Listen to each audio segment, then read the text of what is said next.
Alright, so before I take this fish to the fish store and sell it, I figured I'd talk about it a little bit. It's Maylandia Gray Shekai, which is a red top zebra. I've been growing this guy out for about a year, and he's a little over 4 inches. I figured I'd talk about what it took to get him to the size that he is and how healthy he is. So, as fry, I kept him in a 15-gallon tank, and I only fed him flakes. The reason why I feed flakes is because when they're fried, their mouths are so small. That's pretty much the only thing that they can eat. As they grow older, I grew them to about 1 inch, and then I put them in a 40-gallon container aquarium, and from there I grew him out to about 2 inches. Then I stuck him into a 75-gallon tank till he was about 4 inches, and now I just have him back in the 40 just so he could have a little time to get 100% as healthy as he can be before I give him off to the fish store. I usually keep them at about 80 degrees. Most African cichlids like it pretty warm. You can keep them from 78 to 85. 78 they'll be a little more docile.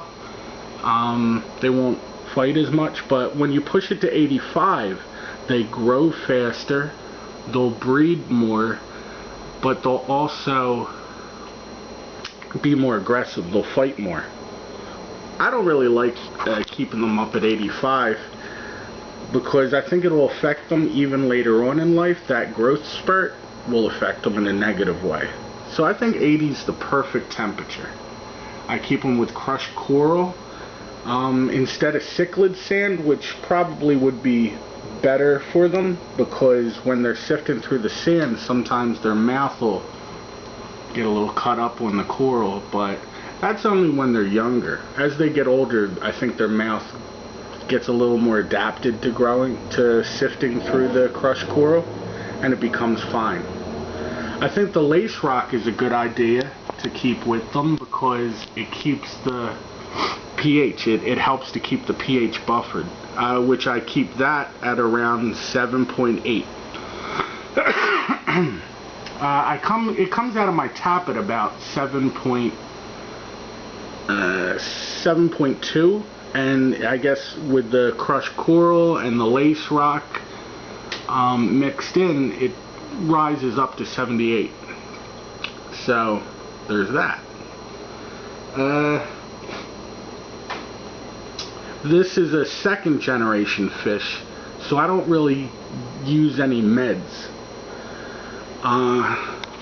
When the parent was given to me, I had used erythromycin, Icex, and General Cure just to get rid of any parasites that may have been in the fish when I received it.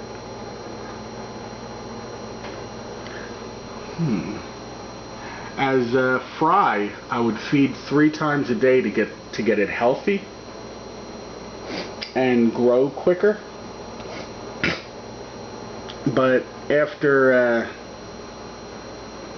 I put it in the 40, I moved down to only once a day. I think if you feed too much, you have to worry about Malawi bloat, so my fish grow pretty quickly. I can say that 3 times a day as fry and once a day as adults is a good regimen to keep for feeding. When they're young, I use the flakes, but when they get older, I use pellets and frozen food. And occasionally a cucumber, but I've noticed that the cucumber, it'll sit in the water column, which I don't like that. I think it'll dirty up the water, and that's no good. So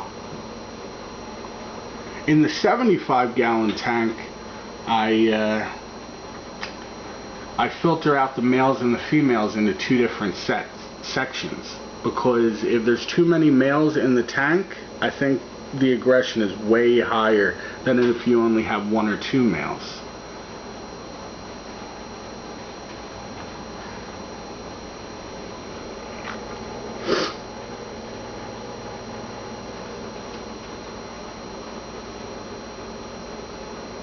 Yeah, so it's a good looking fish.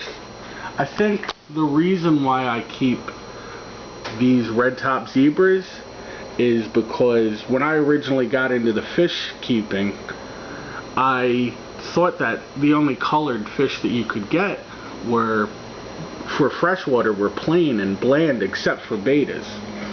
And then I realized with African zebras, African cichlids in general, you can have every color you could possibly want in there, and they're almost as colorful as saltwater anyway. So when I seen these red top zebras, they reminded me of when there's a sunset, you know, right on the water. You got the ocean that's nice and blue with the sun just coming down in the orange sunset.